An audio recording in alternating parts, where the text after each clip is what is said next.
हर बात वो इंडिया पे लेके आ रहे हैं ना, इंडिया वो कौन सी बात इन्होंने झूठ की है? मैं भी झूठ की है ना, अरे वो तारीफ इंडिया की कर रहे हैं सारी जो भी है। मैं आपसे एक बात करना, माइंड ना करें मेरे मोहतरम है, देखिए अगर कोई अगर पाकिस्तान में कोई अगर इंडिया की तारीफ कर दे तो ये सारे पाकिस्तानी मिलके सारे मदरसे छाप वाले एक उस पाकिस्तानी पर चढ़ जाते हैं जो कि भारत की तारीफ करता है, क्योंकि खुद तो इन्हें कुछ करना ही नहीं। तारीफ के लायक हो या उसकी तारीफ कर दें तो बुरी बात। सुनिए इंडिया इस टाइम आपको आइडिया है, हमारा मीडिया तो नहीं दिखाता, दुनिया में 5वीं बड़ी इकोनॉमी इंडिया बन चुका हुआ है, दुनिया की पावरफुल स्ट्रॉन्ग कंट्री इंडिया बन चुका है, G20 की मीटिंग उधर हो रही है, वो अमीर तरीन लोग बन चुके हुए हैं, मतलब उनका लेवल चला गया इंग्लिश कंट्रियों के लेवल पे।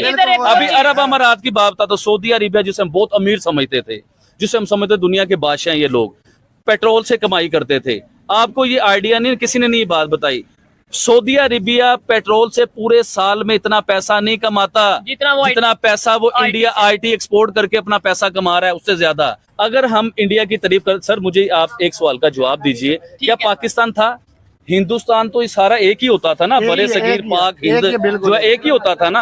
अगर हम इंडिया से बाहर निकले हैं तो हमारी इंडिया से क्या दुश्मनी बन गई है, मुझे पहले ये बताइए ना। अगर इनको कोई इनकी ही देश का आईना समझाए कि तुम वो कौम हो जो बिकी हुई हो और तुम्हारा देश में कोई काम नहीं है, तो इनको ये लगता है कि इसको इंडिया वालों ने खरीद लिया है, क्योंकि ये जाहिल कुछ समझना ही नहीं चाहते, इसे मदरसे छाप हैं। हम लोग मैडम एक बिकी हुई कौम है, हम बिके हुए लोग हैं, हमें खरीद लिया गया हुआ है, चाहे वो IMF ने खरीदा हो, चाहे वो सऊदी अरेबिया ने खरीदा हो, चाहे वो चाइना ने खरीदा हो, हम लोग बिके हुए कौम है। और बिके हुए जो लोग होते हैं ना, वो अपने फैसले खुद नहीं कर सकते, उनके जिन्होंने खरीदा होता है वो फैसले करते हैं। जिस तरह IMF कहता है पाकिस्तान में मेरी मर्जी से बिजली का रेट निकलेगा, IMF कहता है पाकिस्तान में मेरी मर्जी से पेट्रोल का रेट निकलेगा। अभी रिसेंटली आपने देखा होगा कि पाकिस्तान के मीडिया ने बड़ी खबर चलाई हुई थी कि पाकिस्तान से खजाने निकल आए हैं, पाकिस्तान से जो है जी पहाड़ों में से सोने निकल आए हैं, वो गैस निकल आई है, पेट्रोल निकल आया है उस पहाड़ों में से। वो इतनी खबर चली, पाकिस्तानियों आप फिक्र ना करो, आपके सारे कर्जे उतर जाएंगे, ये हो जाएगा वो हो जाएगा। कहाँ गई वो खबर, कहाँ गई वो गैस, कहाँ गया वो पेट्रोल, मुझे आप बताइए।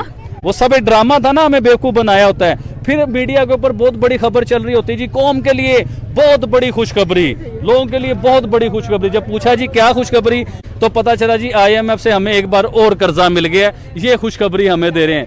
वो हैं जो नहीं सिखाते कि बम पे लग के फट जाओ तुमको 72 हूरें मिलेगी, उन्हीं में से चच्चा है, पता नहीं कौन सा पग्गा इनको पिला दिया।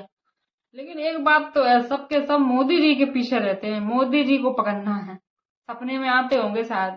आपने बोला कश्मीर का हल मेरे पास है, क्या हल है कश्मीर का मसला, कैसे खत्म हो? मैं कहता हूँ ये मसला ही बहुत छोटा सा है। अच्छा तो में हल ही नहीं हुआ, आप कह रहे हैं छोटा सा मसला ही है। हाफिज भाई 3-4 जंगे हो गई है इसके ऊपर, आपने क्या? मैं कहता हूँ जंगे हो गई है ना, ये अब तक क्यों नहीं हुआ? क्यों आप बताएं? मैंने आना था तो ये मसला हल होना था। अच्छा। असल में कैसे हल करवाएंगे ये मसला? ये मैं सबसे पहले मोदी को पकड़ूंगा। अच्छा, वो पकड़े जाएंगे? हाँ पकड़ूंगा मैं, और मैं पकड़ सकता हूँ। अच्छा। मैं मोदी को ऐसा पकड़ूंगा कि इनके अंदर से मैं ना इन हाथ डाल के, और इनकी मैं जो निजाम है ना। नहीं सर मैं बताता हूँ। सबसे पहले तो अपने नेबर को थोड़ी रिस्पेक्ट देनी चाहिए, माइंड नहीं करना, समझना है बात को। आप कह रहे हैं मैं मोदी को पकड़ूंगा, मैं उसके अंदर से सर सुनिएगा बात, सुनिएगा।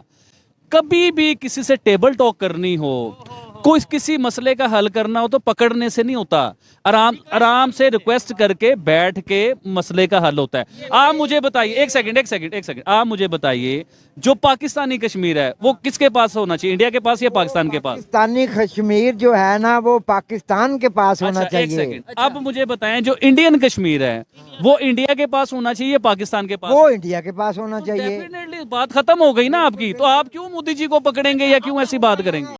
जय हिंद, जय भारत। भारत जिंदाबाद था और रहेगा हमेशा।